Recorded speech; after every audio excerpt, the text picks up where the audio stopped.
Hai semuanya, apa kabar? Sehat, sukses, bahagia selalu ya.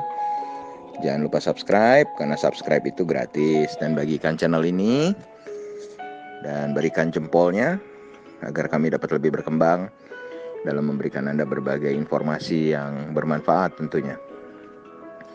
Bagi Anda yang selama ini telah mendukung kami ucapkan terima kasih buat subscribe-nya, jempolnya, dan juga share-nya.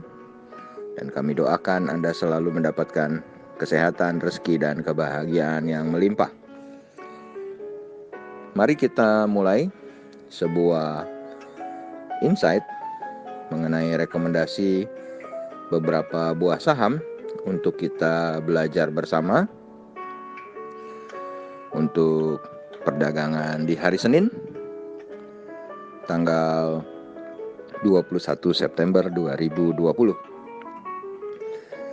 Sebelumnya kami tegaskan dulu bahwa ini hanyalah sebuah rekomendasi untuk kita belajar bersama, menganalisa, dan membuat trading plan.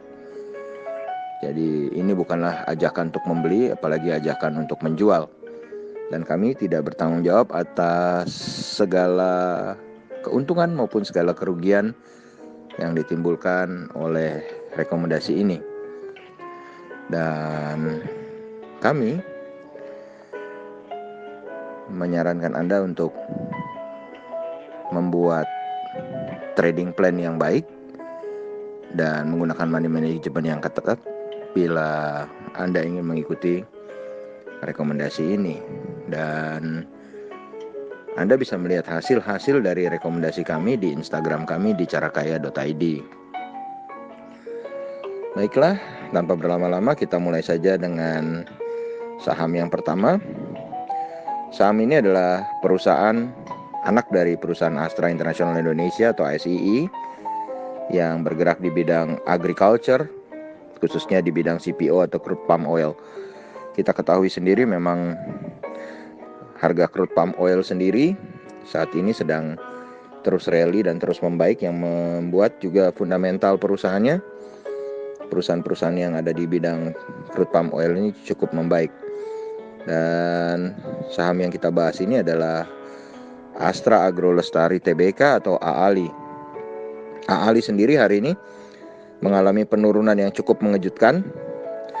Setelah 1 hari penuh berada di dalam teritori hijau, tiba-tiba di penutupan dibanting ke bawah. Jadi AALI tiba-tiba dibanting di penutupan negatif 6,71% ditutup, atau mengalami penurunan 725 poin ke 10.075. Dan day range AALI sendiri cukup besar dari 10.075 sampai 11.075. Dan kalau kita lihat sebetulnya sejak tanggal 14 AALI tidak pernah lagi mengalami kenaikan atau tidak pernah berada dalam teritori hijau. Jadi sudah 4 hari berturut-turut. Dan kalau kita lihat di dalam monthly range-nya atau harga 1 bulanannya, AALI bergerak dari 9.400 sampai 11.575. Ini membuat harga yang sekarang 10.075 sudah termasuk cukup murah.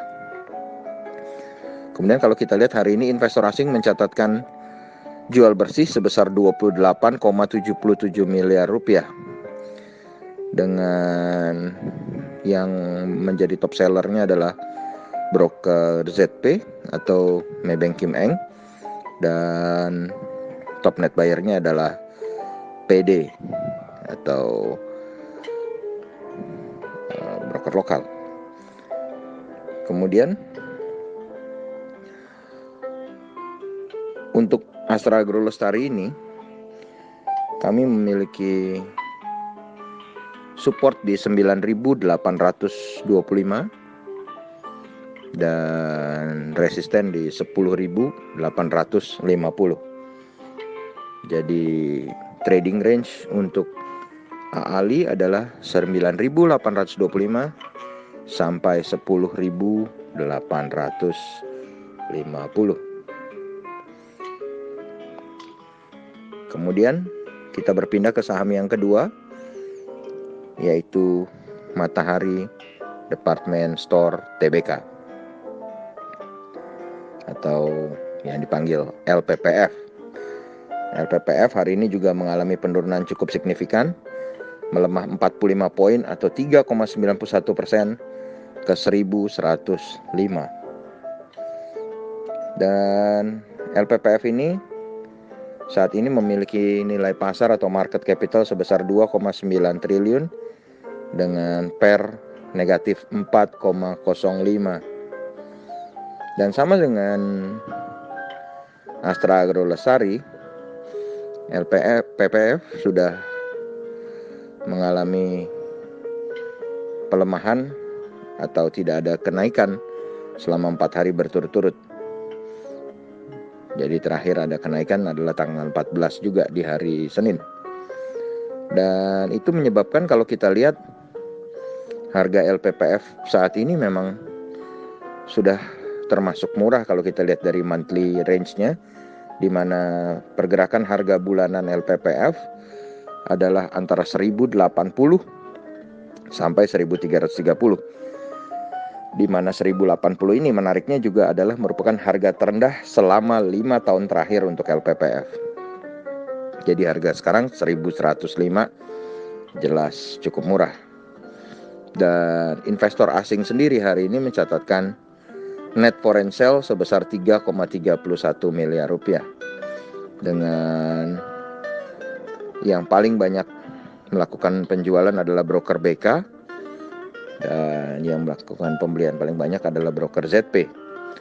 Dan kalau kita tilik, memang LPPF ini cukup aneh ya, karena ternyata dalam 1 bulan terakhir LPPF itu malah mencatatkan beli bersih oleh investor asing atau net foreign buy sebesar 19,86 miliar.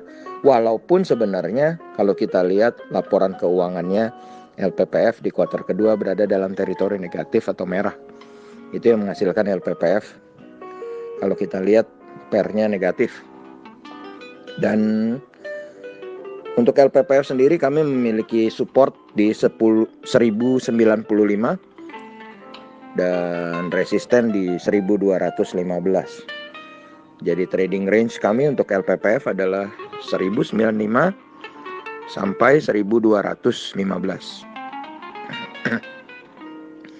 Dan kita pindah ke saham yang terakhir, dari saham konstruksi,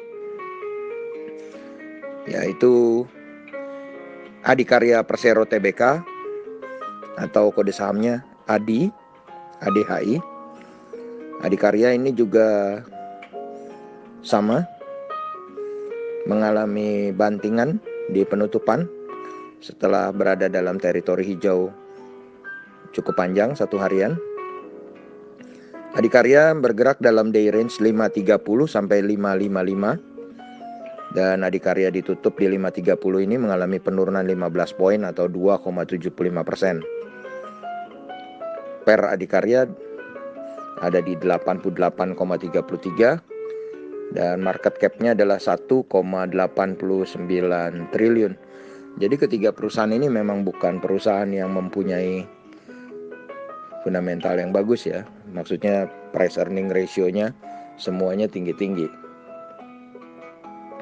Dan kalau kita lihat Adikarya sendiri sama 4 hari berturut-turut berada dalam teritori negatif. Terakhir ada kenaikan hari Senin tanggal 14. Dan kalau kita lihat range harga bulanan dari Adikarya sebenarnya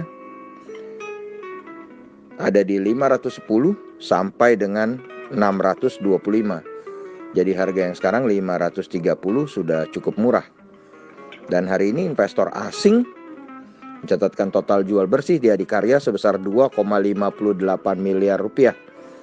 Dengan top sellernya adalah broker YU, dengan top buyernya adalah broker PD. Dan untuk Adikarya sendiri kami mempunyai support di 520 dan resisten di 590. Jadi trading range untuk Adikarya adalah 520 sampai 590. Demikianlah rekomendasi kami untuk kita belajar bersama beberapa saham. Semoga bermanfaat, tetap sehat, tetap semangat.